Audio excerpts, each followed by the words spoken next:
Por que eu deixei e por que a gente normalmente deixa o texto kardeciano para um outro momento? Porque no texto do Evangelho, no texto do Novo Testamento, a gente tem inúmeras possibilidades, né? Inúmeros caminhos a trilhar, a gente tem possibilidades as mais variadas, né? Interpretações inclusive ricas. A gente tenta aqui, como vocês veem, fazer uma espécie de ampliação, né? Para tentar entender de maneira mais abrangente o texto evangélico. E claro que Kardec, quando ele escreve, assessorado pelos espíritos e pela sua própria grandeza moral, ele procura de alguma forma ir ali no cerne da questão, com aquela economia, né, de motivos, como eu costumo dizer, né, com aquela lucidez, com aquela clareza dele. E em alguns momentos ele segue por uns caminhos que a mim me impressionam, né? Tal é o raciocínio, a lucidez e a coerência com que ele coloca as palavras. É interessante como Kardec envereda pelo aspecto mediúnico em cima desse texto evangélico, né? Como ele levanta os conceitos da mediunidade para amarrar e para exemplificar esse texto, né? Esse conteúdo ensinado por Jesus, dizendo que cai como uma luva se a gente usar a mediunidade como exemplo, né? A experiência mediúnica como exemplo. Vejam que no livro dos médiuns, Allan Kardec faz um compêndio geral sobre a mediunidade, desde a teoria dos sistemas, né, dos elementos básicos da mediunidade, toda a teoria das manifestações, né? E tem os mais variados aspectos. Aqui, quando ele aborda a mediunidade, ele se restringe ao campo moral, o aspecto moral da mediunidade. Tanto é que o último capítulo é emblemático, ou melhor, o último parágrafo é emblemático desse texto, né? Como ele associa, ele conecta a mediunidade com as chamadas qualidades morais, né? E é isso que a gente vai discutir aqui um pouco, né? Primeiro, é impressionante como o olhar de Jesus, e eu estou fazendo até uma conexão com o tema geral do capítulo, né? A luz sobre o velador, né? A luz sobre o alqueire. É impressionante como o olhar de Jesus é um olhar do Espírito. É um olhar que vai além do campo das formas, né? Porque, como diz Emmanuel, né, o campo das formas é o campo das manifestações mais densas, mas quase sempre ilude o espírito, porque ele não tem no campo das formas as verdades essenciais. Não será no campo da matéria, no campo das manifestações visíveis e sensíveis, que as verdades espirituais repousam. Diz Emmanuel, é uma bela mensagem. O que significa dizer que todas as verdades espirituais são invisíveis às percepções materiais comuns, porque não são materiais. São verdades espirituais. Por isso está lá no Evangelho, né? O reino dos céus não vem com aparências exteriores. Ou seja, não é nem para fora, não será alcançado olhando para fora, nem é visível. O reino dos céus é algo invisível. E é interessante como Jesus olhava com um olhar de espírito. Por quê? A gente vai ver essa elucidação quando você pega capítulo de A Gênese, chamado A Superioridade da Natureza de Jesus, quando Kardec vai dizer que o Espírito Jesus estava sobreposto à matéria, né? Isto é, estava sob total controle sobre a matéria, né?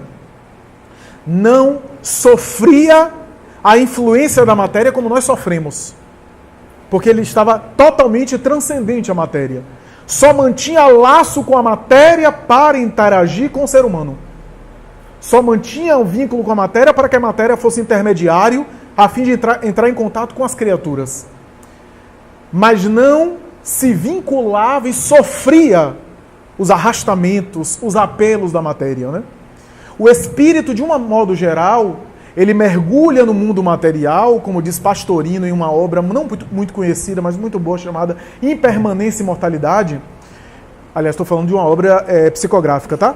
Pastorino desencarnado, né? Depois de desencarnado, ele escreveu por Divaldo essa obra, publicada pela FEB, Federação Espírita Brasileira. Eles eram muito amigos, Pastorino e Divaldo, né? E escreve com aquele estilo dele, né? Um estilo mais assim, oriental, né? Ele gostava do misticismo oriental, no bom sentido da palavra, né? Da interiorização do Oriente, né? E aí ele fala sobre os vapores tóxicos da matéria que o espírito mergulha. É como se o espírito ficasse numa espécie de névoa, né? Emmanuel chama de neblina carnal, né? E quase sempre o mundo material nos atrai, nos distrai. Essa é a ideia, né? Nos distrai. Porque aquilo que deveria ser fundo, a gente coloca como figura. E aquilo que é figura, a gente coloca como fundo. A gente não sabe separar o que é figura e o que é fundo. Jesus nunca disse para desconsiderar ou descartar o mundo material. Não há uma passagem que ele fale isso. Ele só fala para você colocar na frente a sua realidade espiritual. Mas não desconsiderar o mundo material. Se você para viver o mundo material, você tem que prostituir e corromper a sua realidade espiritual, alguma coisa está errada. Se você, para viver a vida material, precisa ferir a sua alma, alguma coisa está errada. Passar por cima, né, da sua necessidade espiritual, alguma coisa está errada. Então, as coisas do espírito são invisíveis aos olhos, né? São invisíveis às percepções mais materiais. E Jesus conseguia ter esse olhar de profundidade. Esse olhar de ir para além do mundo material. Ele conseguia ver as coisas do espírito e tratar os outros como espírito. Então, quando ele abordava alguém, ele abordava e falava ao espírito. Talvez por isso que ele sensibilizava tanto. Claro, para além do seu magnetismo, a sua transcendência, né? A sua evolução espiritual. Né? E é interessante como Jesus, por consequência disso, Jesus conseguia ir na essência das coisas. Porque o problema de a gente sofrer a influência da matéria é porque a gente fica apegado à aparência. Hoje a gente está vivendo um mundo de aparências, né? Onde a gente não sabe o que é essência e o que é aparência. Estava conversando com amigos nossos, né? Inclusive do mundo, do meio de psicologia, e a gente debatendo essa questão das redes sociais, né? E da produção aí de uma cultura do selfie, né? Que todos nós sofremos influência disso. Ninguém passa ileso disso. E a gente estava comentando sobre a maior problemática disso é você criar uma narrativa diferente da sua própria vida. Ou seja, minha vida é uma realidade e eu crio um avatar. Eu crio uma vida virtual alternativa. Ou seja, as redes sociais não são extensão de mim, uma consequência da minha vida, né? Mas é uma vida que eu não sou, uma vida que eu elaboro, né? Uma vida que eu produzo para compensar a vida real. Uma espécie de alternativa para a minha vida, que é uma vida virtual. E dizem os melhores especialistas da área que tudo isso é por conta de uma cultura narcisista nossa. Uma cultura que valoriza mais a aparência. Valoriza mais o aparentar. E é interessante como Jesus, ele tentava alertar para isso. Alertar para ir para a essência, para você não se enganar com as aparências. Não é se enganar com as aparências no sentido de você não cultivar determinado traquejo social, não. Não é isso, não. Não tem nada a ver de você ser autêntico e mostrar seus bichos, porque também você vai assustar os outros. Coitado dos outros, poupe os outros. Não é isso. É você saber o que é aparência em você e o que é essencial em você. O que é acessório do que é genuíno, né? Legítimo. O que é permanente do que é temporário. Então, é essa discussão. É essa discussão. Eu quero ilustrar com um momento da vida de Jesus que é narrado em Boa Nova. Nós sabemos que a incógnita que existe entre os 12 anos e os 30, e eu já abordei isso aqui, é palco de muita polêmica e até de muita narrativa, né? E a gente já defendeu aqui que é provável que Jesus tivesse uma vida comum, convencional, com a sua família. E quem nos dá pistas sobre isso é a própria literatura mediúnica, sobretudo Emmanuel e Humberto de Campos em Boa Nova, né? Mas o próprio Evangelho de Jesus nós temos pistas que eu já comentei aqui. Eu quero ilustrar com uma passagem de Boa Nova que fala sobre um momento em que Jesus, depois daquele episódio no templo, ele confundiu os doutores da lei, ele volta para casa, a mãe fica preocupada e vai até uma sinagoga conversar com um fariseu, com um doutor da lei, pedir ao doutor da lei a oportunidade do seu filho ingressar numa escola de rabinos para aprender hermenêutica do Torá, né? Interpretação da lei, né? Era quase como se ela tivesse pedido uma bolsa de estudos, né? Para Jesus. e chega em casa falando, quer dizer, na verdade ela chega em casa, diz Humberto de Campos que ele adivinha só de olhar para ela. E diz mais ou menos assim, minha mãe, na verdade ele falou mulher, é porque a expressão mulher na tradição judaica não é a mesma coisa de você chegar para sua mãe e dizer mulher, né? No português atual. Mulher era uma expressão carinhosa que os judeus, quando os judeus falavam mulher, era uma expressão carinhosa, né? Então ele diz mulher, acaso não tenho testemunhado minha conexão com o pai? E ela pega de surpresa e diz, meu filho, mas eu recorri à sinagoga e pedi uma chance para você ingressar lá, porque eu me preocupo com o teu futuro. E ele respondeu, meu futuro está garantido. Nesse momento ele se levanta, vai até o armazém, a armacenaria, a carpintaria do pai, do genitor, e ali pede para começar a trabalhar. E não será visto publicamente até os 30 anos.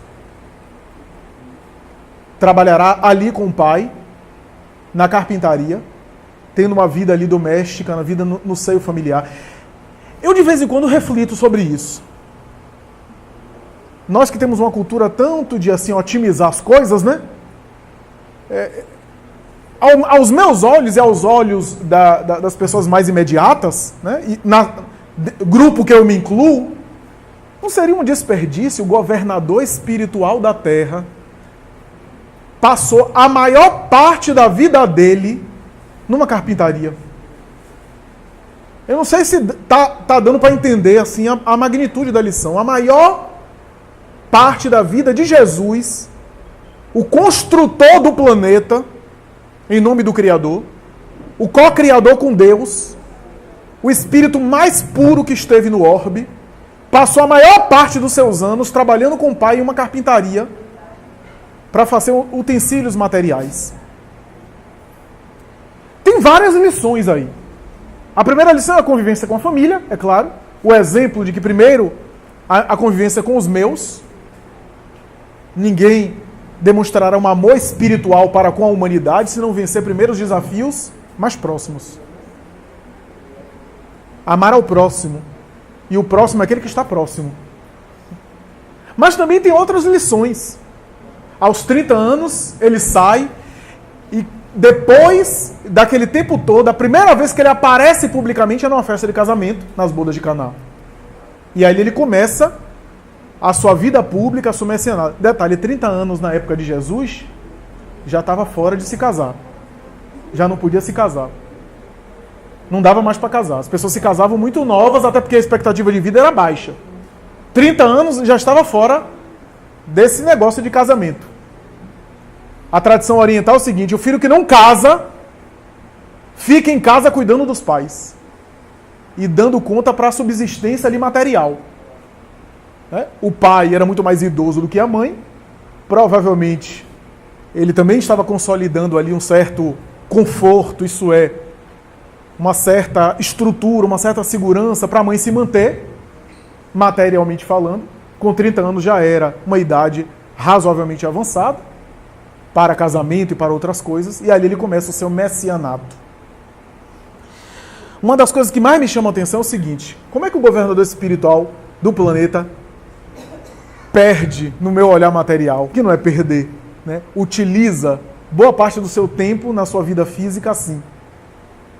Talvez a maior lição é o seguinte, que as grandes construções espirituais são feitas no anonimato, na discrição.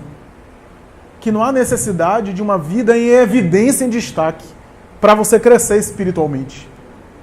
Que as grandes vitórias espirituais são feitas longe das multidões. Que o reino dos céus é o trabalho de corações e não de multidões.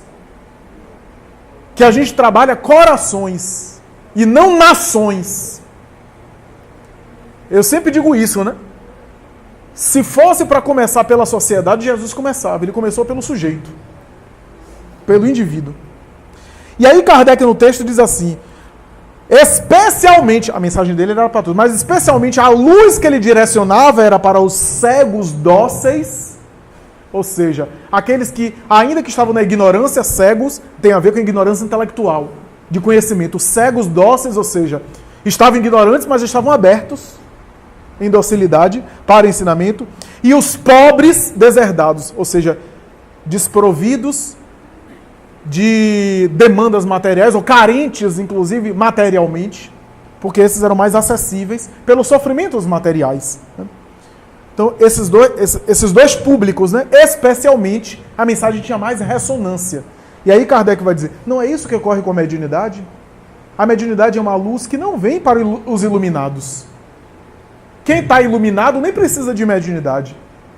A mediunidade é uma luz que vem brilhar para aqueles que têm carência de luz. Só que o texto de Kardec nos chama a atenção para uma coisa. O texto de Kardec diz que essa luz, primeiro, é para o médium. A mediunidade é para iluminar todos nós que somos cegos ainda das verdades espirituais, que ainda estamos em certa escuridão das grandes luzes espirituais. Mas a começar pelo próprio médium. Essa é a ideia que Kardec coloca aqui. A mediunidade é uma luz para o próprio médium. Por isso que os médiuns de todas as sortes experimentam desafios. Médiuns santificados são tão poucos que se eu contasse aqui nos dedos das mãos, sobraria dedo que não seriam preenchidos. Há alguns poucos na história que eram médiuns assim, que eram homens santos. Mas não eram homens santos porque eram médium.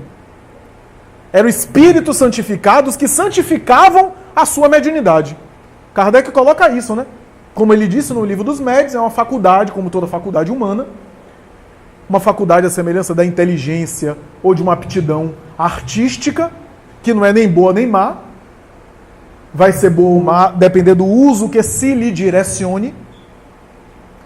E a mediunidade pode produzir luz mesmo em médios imperfeitos, mesmo em médios incipientes, mesmo em médios que ainda têm deficiências. Kardec não era médium e era um espírito iluminado. E lidou, inclusive para a publicação do Evangelho e do Livro dos Espíritos, com um monte de médium, alguns bastante atrapalhados. Kardec, por exemplo, viu e acompanhou a mediunidade de Daniel Douglas Home, o maior médium do século XIX, o médium escocês, que passeou pelas cortes europeias chamando a atenção do mundo. Defendeu Daniel Douglas Home publicamente. Escreveu um texto na Revista Espírita dizendo que a mediunidade de Home era autêntica. Porque Home era criticado por todo mundo, inclusive o ilusionista Houdini costumava dizer que a missão dele era desmascarar Daniel Douglas Home. Que o que Daniel Douglas Home fazia era espetáculo de ilusionismo, como ele, mágico, também fazia. E nunca conseguiu, aliás, né? O Houdini. Kardec defendeu Home. Só que quando Kardec escreveu que a mediunidade deveria ser gratuita, que o médium não deveria receber nada em troca, Home saiu e atacou Allan Kardec. Porque aquilo era uma pedra de sapato para a maioria dos médiuns, né? Tanto é que os médiuns na época de Kardec eram chamados de sonâmbulos profissionais. A médium Jafé, de 15 anos, que Kardec usou, que recebeu as melhores mensagens na Sociedade Espírita de Paris, mensagem do Espírito de Verdade, veio por ela, uma média excepcional. Essa médium, mais tarde, se magoou com Kardec, porque quando viu que o Livro dos Médiuns estava sendo publicado e que estava tendo sucesso, ela queria receber uma pontinha. Chegou a pedir a Kardec os originais de Sócrates e de Erasto, que ela recebeu, mensagens mediúnicas, que estão no Livro dos Médiuns. A maioria das mensagens do Livro dos Médiuns é de Sócrates e de Erasto, recebido por ela. E Kardec pediu para ela ir à justiça, que ela reivindicasse junto ao judiciário. Talvez hoje ela ganhasse. Mas na época não havia talvez uma ética a quem pertencia a mensagem, aos médiuns que recebiam ou do organizador do trabalho, que na verdade recebeu e que compilou as mensagens, né? Por isso que Kardec não publica o nome dos médiuns. Ele não publica por uma questão legal e para proteger aquelas meninas, né? Porque a própria vida dele ficou em risco na época, para proteger aquelas meninas que eram adolescentes na sua maioria, né? Então, vejamos. E Jafé, mais tarde, foi até Alexander Aksakov, o parapsicólogo e estudioso dos fenômenos, que criou o termo animismo, foi ele que criou, na obra Animismo e Espiritismo, e se queixou a Aksakov de Kardec. Falou mal de Kardec. Então vejamos, aqui no Brasil, Peixotinho, médio de materialização extraordinário, materializava espíritos à luz do dia. Tinha um temperamento que tentava controlar, sofria de asma. Peixotinho curou tanta gente e sofria de asma, inclusive curou de asma.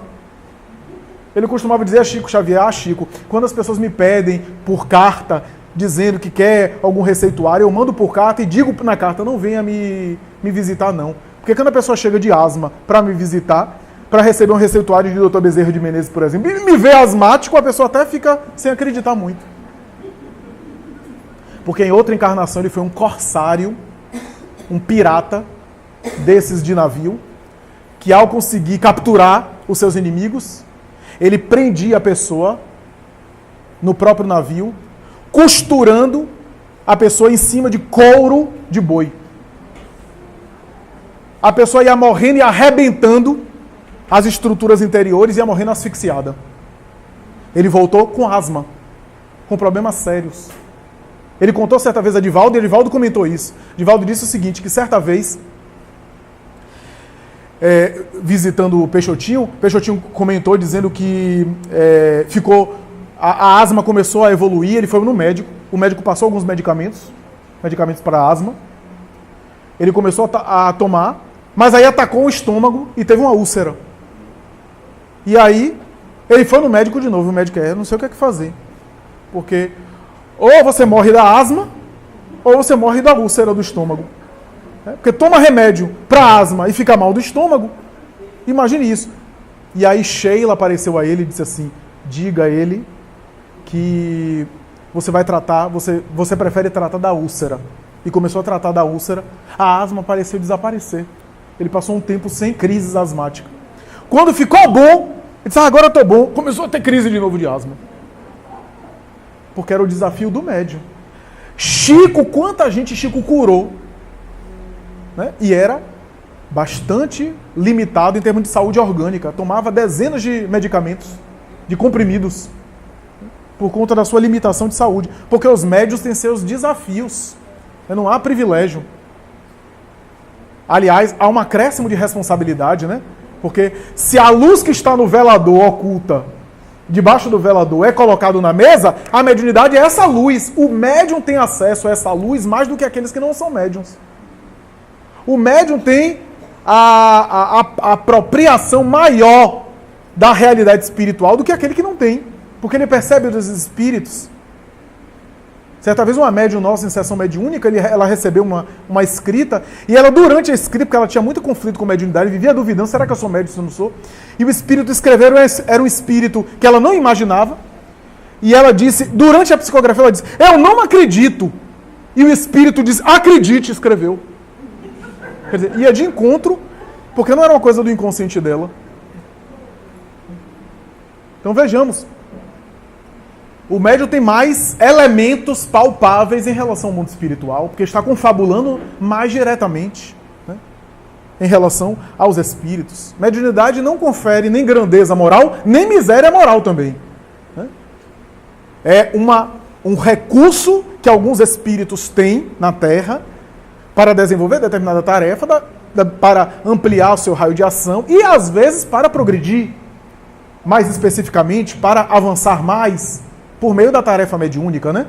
Da mesma forma que o indivíduo tem um recurso de habilidade para tocar piano e embeleza o mundo com a sua arte. É uma capacidade, né? Francisco de Assis é um desses médiuns santificados. Né? Raríssimos, né? Por isso que a maioria dos médiuns vivencia um processo assim inicial de tormento, de mal-estar, né? Porque quase sempre são médiuns, né? Que são espíritos com seus desafios. E os desafios aparecem através da mediunidade. Não é a mediunidade que gera conflitos. Os conflitos aparecem através da mediunidade, como apareceriam de outra sorte, se não fosse através da mediunidade. Por outro lado, a gente tem um Francisco de Assis, a gente tem, por exemplo, um Adolf Hitler, que vivenciava uma sensibilidade mediúnica. Quem leu Hermínio de Miranda, Estudos e Crônicas, vai ver duas crônicas que ele coloca nessa obra, que na verdade foram crônicas que ele havia publicado no Reformador da FEB, uma revista da FEB, que são duas crônicas, parte 1 e parte 2, chamado O Médium do Anticristo. e ele descreve episódios de biografias de Hitler que sugerem sintomas mediúnicos ostensivos. Ele participava de um grupo mediúnico esotérico na Alemanha, dirigido por um guru chamado Von Eckhart. Fazia exercícios espirituais, inclusive de meditação transcendental, de jejum através do jejum do estômago e da alimentação vegana e vegetariana, poder aguçar mais as faculdades espirituais, as faculdades mediúnicas, né? Falava como se tivesse uma crise de epilepsia em alguns momentos, nos seus discursos, né? Totalmente em transe, né? Hermínio, inclusive, cita aquela frase famosa de Hitler, né? Que ele dizia que ele era o chicote que deveria castigar as costas da humanidade ingrata, né? E que ele havia reencarnado para isso, que ele havia perdido uma grande batalha no Oriente e mais tarde voltou agora à Terra e reconhecia Goebbels, Himmler e outros como sendo seus asseclas daquela época, do século XIII mais ou menos, né? Quando esteve na Terra numa luta sangrenta que envolvia Oriente e Ocidente, né? Mediunidade tem isso, mas a mediunidade tem também luz imprevisível. Mediunidade é uma luz imprevisível que tanto o indivíduo pode acessar tormentos, porque é um portal, como pode acessar um bem-estar, uma alegria, né? E pode também visualizar as bênçãos que a mediunidade produz, né? Na vida de Chico, havia o chamado Irmãos do Arco-Íris, né? Que ele costumava dizer, né? Quem leu Ramiro Gama e outras obras, vai ver Chico falando dos Irmãos do Arco-Íris, né? Que é assim que ele se referia a Cidália Xavier, a sua madrasta, a segunda esposa do seu pai, que era uma mãe para ele, né? Porque o Chico perdeu a mãe muito cedo.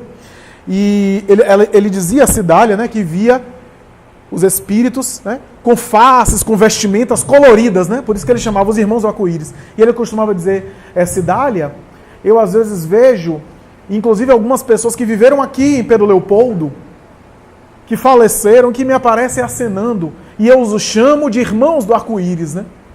Só que o que Chico mais tarde não podia imaginar é que muitos desses Irmãos do Arco-Íris, inclusive alguns espíritos que ele viu no Evangelho, porque quando ele abriu o Grupo Espírita da Prece, aliás, o primeiro centro espírita foi Luiz Gonzaga, em Pedro Leopoldo, mais tarde o Grupo Espírita da Prece em Uberaba. O Luiz Gonzaga, em Pedro Leopoldo, ele abriu o Evangelho sozinho, lia o Evangelho, comentava o Evangelho, disse que negócio de louco, e Emmanuel diz, continue. E ele visualizava o cenário espiritual, e os espíritos ali ouvindo, né? Não era só os gatos que ele tinha, não. Os espíritos também ouvindo, né? Os gatos estavam sendo evangelizados, talvez, já para se preparar para a fase hominal, né? Mas os espíritos ali ouvindo, né? Acompanhando. Só que veja o que é mediunidade, né? Ele nunca pôde prever que muitos daqueles que ele viam, ouvindo o evangelho dele, mais tarde reencarnariam no movimento espírita de Minas Gerais. Alguns que ele conheceria pessoalmente.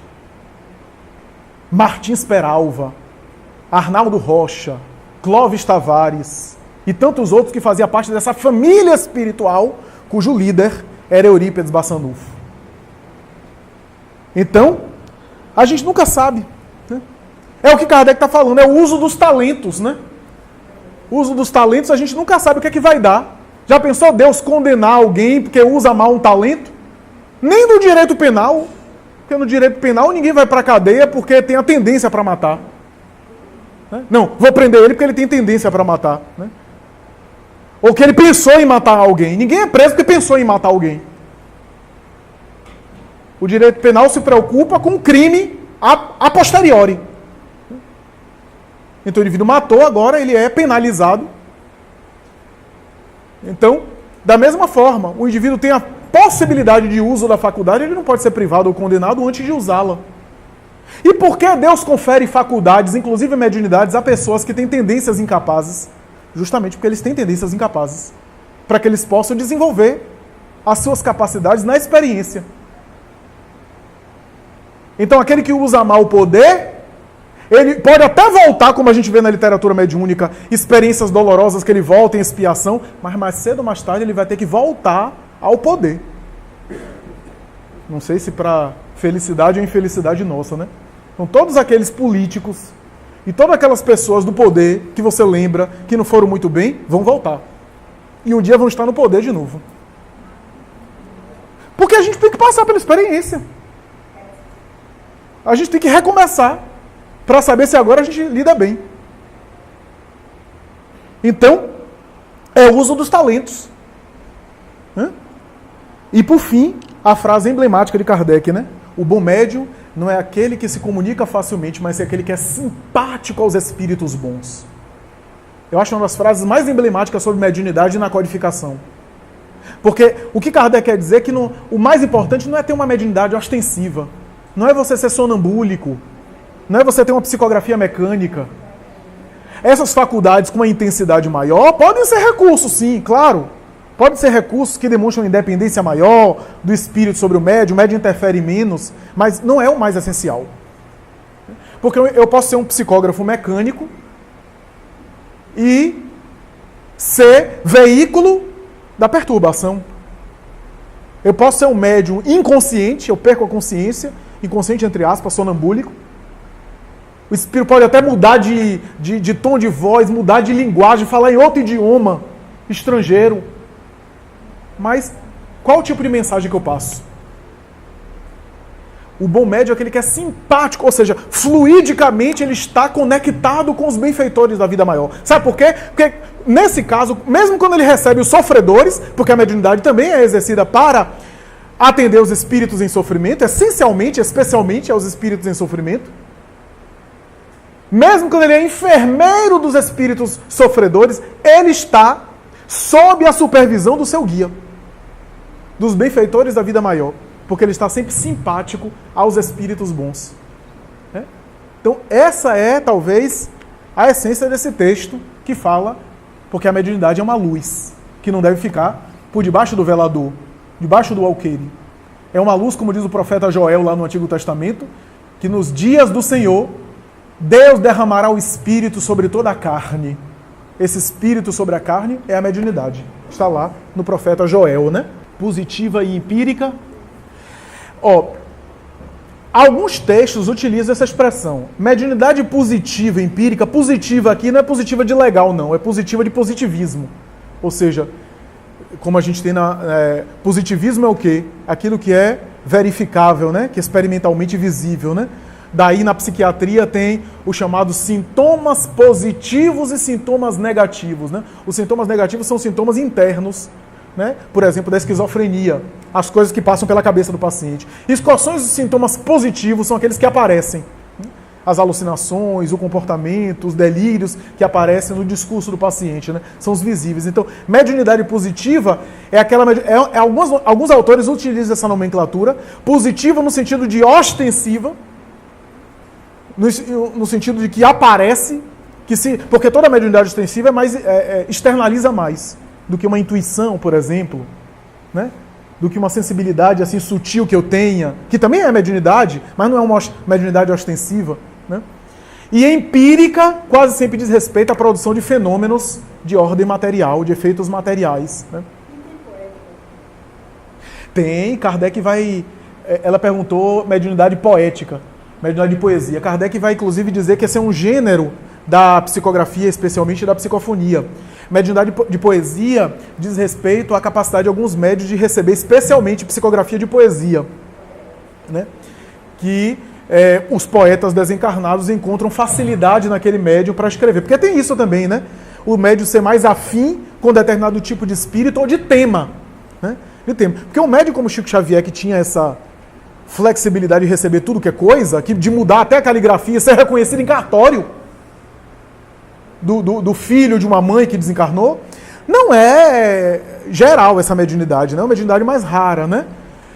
Mas há médiuns assim que tem a facilidade mais para recepcionar mensagens de determinado tema, como é o caso da psicografia de poesia, ou de assunto científico, ou de assunto filosófico. Kardec vai ter uma explicação no Livro dos Médiuns sobre isso, né? É um subgênero das mediunidades de efeitos intelectuais, né? Toda vez que eu lia essa passagem, eu ficava me questionando por que essa análise de Kardec, precisamente sobre o médium, né? Não falou nada de tudo, mas por que sobre o médium? E a gente que está mais gente pensar sobre essa responsabilidade com esse trabalho e que mediunidade não é privilégio. Estar médium é uma condição, inclusive, de melhoria nossa. E que o trabalho moral precisa ser feito. Porque ele mesmo coloca, a gente sabe que está na literatura, a faculdade é uma grande. Agora, a condição moral que eu, enquanto trabalhador, enquanto médium, estou exercendo nessa tarefa, é que vai me melhorar nessa minha caminhada. Então, por que exatamente ele foi preciso nessa questão? Pelos mais necessitados. Né? E a gente tem esse olhar sobre o que a gente está fazendo no nosso trabalho na casa espírita. E quando aqueles que nos procuram chegam, e muitas vezes pensam que a gente tem uma auréola na cabeça, e que a gente está isento das questões do mundo, dos problemas, das aflições, a gente mesmo fazer essa leitura e não tentar também passar para o outro esse superpoder que nós não temos. Então eu achei muito significativo e só passei a compreender depois, a partir dessa vivência, né? Porque exatamente o tempo. Poderia falar de qualquer outra situação. Ele coloca a enfermidade, inclusive, que nós estamos nesse momento. Perfeito, perfeito. E como a mediunidade, essa fala de Raimunda me remeteu aqui a uma reflexão, como a mediunidade é uma faculdade que às vezes pode chamar a atenção socialmente, da mesma forma que uma inteligência acima da média pode ser motivo de evidência ou de destaque, uma mediunidade ostensiva pode chamar a atenção de algumas pessoas, né? E tudo aquilo que se destaca pode ser uma espécie de tentação ou de armadilha para o deslumbramento, para a autofascinação, que esse é o desafio de todos nós, né? É muito fácil, especialmente na área mediúnica, em que os médios são envolvidos por essa auréola, né? De que sabem tudo, que olham para a pessoa e já tem um raio-x da vida da pessoa, né? Cair nesse autossugestionamento que pode mesmo, né? E que pode dar conta da vida de todo mundo, né? E que tem esse pretenso poder, né? Essa pretensa luz, não que não haja médios que se iluminam, né? E aí que é interessante, né? Quem se ilumina, como eu estava dizendo, em aparência e essência, não precisa aparecer, porque já é. Quem se preocupa em parecer, muitas vezes não é. Porque quem é já irradia. Já irradia naturalmente. Você veja, os grandes e bons médios, eles procuravam de alguma forma fugir da evidência, do destaque, fazer o trabalho na maior discrição. Agora, por uma questão natural, eles acabavam se destacando, não porque eles queriam, mas porque chamava a atenção do trabalho, da dedicação de alguns. Agora, tantos outros que não se destacam assim, que não são conhecidos e que têm trabalho no mesmo nível e que passam, às vezes, despercebidos, né? Chico costumava dizer isso, né? Que o bom da mediunidade é quando a gente tem problema. Porque quando a gente tá tudo muito bom, a gente começa a relaxar, começa assim a crescer assim de tamanho, começa a se achar assim o máximo, e aí a gente está correndo risco, né? Aí o médium está em perigo. O médium que está tendo problema, que tem estado em dificuldade, que está sendo incompreendido, aí que é o médium bom, né? Aí que é o médium bom, né? Então, é essa ideia, né? Essa ideia. E é interessante porque a mediunidade é sempre uma faculdade que precisa desse cuidado, né? Desse cuidado de não se colocar como criatura infalível. Eu me lembro de uma entrevista de Chico Xavier a Elias Barbosa, que Elias Barbosa, o médico Elias Barbosa, está na obra No Mundo de Chico Xavier. Elias Barbosa perguntou se Chico já foi um instrumento de mistificação, um espírito zombeteiro. E ele disse que sim. Que mais de uma vez, um espírito zombeteiro aparentava Emmanuel e escreveu por ele, ou deu uma mensagem por ele, só que ele não publicou a mensagem. Depois ele foi avaliar, analisar. E aí Elias Barbosa disse, como é que Emmanuel permitiu isso? Como é que Emmanuel deixou isso acontecer? E aí Chico diz, Emmanuel sempre me disse que ele permite essas coisas acontecerem para que eu não me envaideça demais e me ache infalível. Que eu sempre esteja em vigilância, porque eu sou falível como todas as criaturas. Estar sempre atento e sempre ter o critério autocrítico de se examinar. Né? Então, é muito interessante isso, né? Muito, muito precioso, né? Muito, muito delicado isso, né? Que merece a nossa reflexão nesse sentido, né? Essa é uma pergunta interessante, né? Só para quem não ouviu, porque o tom de voz do César foi um pouco mais baixo, né? Apesar de algumas pessoas ouvirem por conta do microfone, mas ele está perguntando sobre a ressurreição de Jesus, né? Da Páscoa, né? E qual é a visão, qual é a perspectiva espírita. Kardec examina, César, esse evento do Evangelho em A Gênese, né? Tem inclusive trechos de A Gênese que ele discute essa questão, afirmando que, como Jesus, embora toda a grandeza espiritual, ele não veio destruir as leis naturais, não veio derrogar as leis naturais, e como ele havia e os evangelhos demonstram que ele tinha todos os sinais, que havia falecido mesmo, que o corpo havia morrido, seria uma derrogação das leis naturais, ele reaparecer no corpo material. Por isso que Kardec aborda a questão na explicação de que Jesus desencarnou e reapareceu a gênere, que é a expressão que ele usa. A gênere é quando o espírito reaparece com o perispírito materializado. E ele vai dizer, nós temos inúmeros casos de cessão de materialização, o espírito aparece, que a gente pode pegar no braço, às vezes, inclusive com algumas marcas, com alguns sinais. No caso de Jesus, apareceu com as marcas da cruz, né, para ser identificado. Né? Richer e William Crookes chegou a medir a pulsação do espírito materializado, chegou a cortar cabelo do espírito e examinar em microscópio, esses pesquisadores, demonstrando, portanto, que existe esse fenômeno do agênere, né, do espírito desencarnado materializado, cujo perispírito se condensa e assume feições temporariamente de um corpo material, em função da doação do ectoplasma de algum médium, consciente ou não, presente ou distante, que ofereceu fluidos para isso. Jesus, como dominava de uma maneira excepcional os fluidos, portanto, operou nesse sentido. Agora, o que é misterioso e que há alternativas, hipóteses sobre isso é o do desaparecimento do corpo dele. Kardec, inclusive, especula algumas coisas, né? Hermínio de Miranda especula algumas coisas. Há várias alternativas para isso, a gente não sabe. Desde um encaminhamento do corpo por José de Arimateia a outro local, para o corpo não ser profanado, desde isso, né? Até outras teses, por exemplo, a tese, Hermínio de Miranda chega a levantar isso como hipótese, da aceleração da decomposição material, para que o corpo de Jesus não fosse utilizado mais tarde como elemento de briga religiosa, de conflito religioso pelos restos mortais.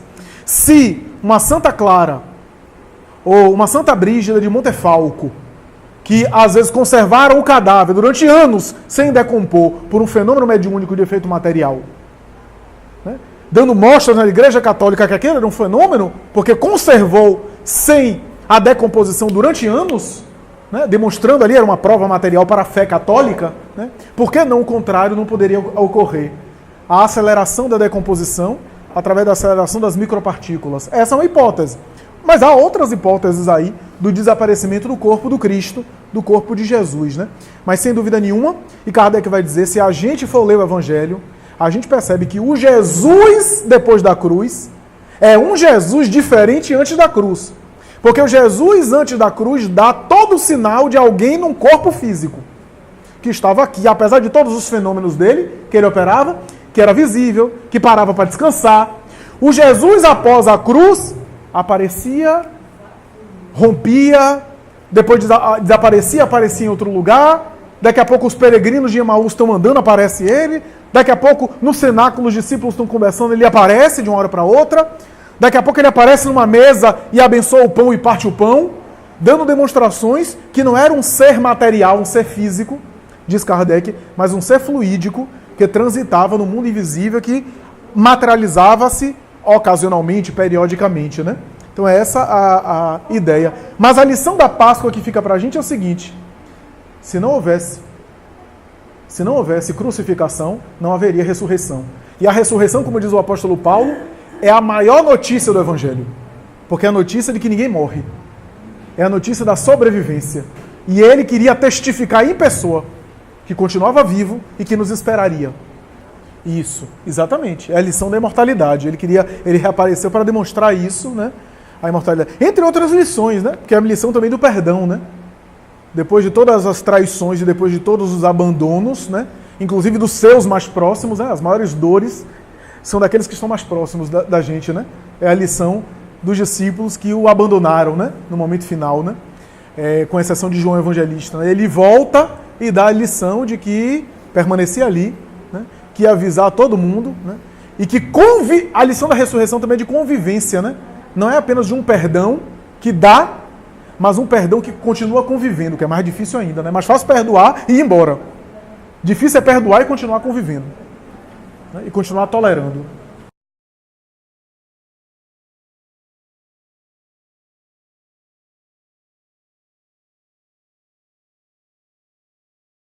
Sim, sim. O cabelo ficou. Como também a roupa ficou do espírito. Kate King, por exemplo, William Crookes, ele cortou a roupa, né, do espírito, cortou uma parte da roupa e examinou também. E ele, inclusive, constatou que aquela roupa não tinha sido fabricada em nenhuma indústria têxtil da época. Né? Ele examinou aquilo, né? Eles guardaram, eu não sei onde que se encontra hoje, né? Ou caiu, porque Crookes caiu em falta de credibilidade por conta de defender os fenômenos mediúnicos. Foi execrado pela comunidade científica, né? Embora, na época, isso que perturbou os cientistas, na época que Crookes apresentou essa experiência de 3 anos no próprio laboratório, durante 3 anos ele examinou uma médium, né? A Florence Cook, ele era o maior químico e físico da época, do mundo, né? Que descobriu os raios catódicos, né? E que deu o passo inicial para a futura física nuclear, né? Então, tanto é que Jung tem uma obra que ele se refere a esse episódio, ele vai dizer que não entrava na polêmica se existia ou não existia espírito, mas que ele não podia negar que Crookes era uma inteligência formidável e que estava no auge da sua carreira intelectual, e que ninguém podia dizer que ele estava gagá ou que estava esclerosado, porque ele realmente estava no brilhantismo dele, né? E que isso era, pelo menos, digno de credibilidade. A expressão filho do homem, ela está perguntando a expressão filho do homem. A expressão filho do homem é uma expressão hebraica, que é Ben Hadam, né? Filho de Adão, que foi traduzido como filho do homem, na verdade é uma gíria, é uma expressão idiomática, ou seja, filho de Adão, filho do homem, quer dizer filho de Deus, porque descendente de Adão era criatura originada de Deus, né?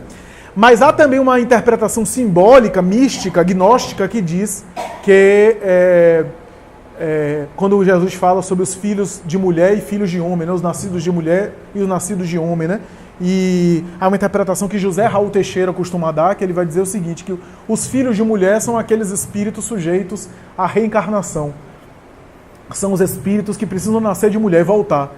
E o filho do homem é aquele que é filho, fruto, é aquele que é egresso, aquele que veio da experiência hominal, mas que já não é, nem pode mais ser considerado homem, no sentido de humanidade, porque já está num outro reino, para além da humanidade, né? Talvez um angelical, né? Que assim por diante, né? Mas essa é uma interpretação simbólica. A interpretação convencional é que Ben Hadam, expressão hebraica, significa filho de Adão, que é uma gíria, uma expressão idiomática. Como a gente chega aqui e, sei lá, diz cara, ei cara, brother, né? Essa gíria que se a gente for explicar para um israelita, ele não vai entender. Se você chamar a pessoa de velho, né? Vai achar que está chamando de idoso, né? Porque é uma gíria, é uma expressão, né? Típica da língua, né?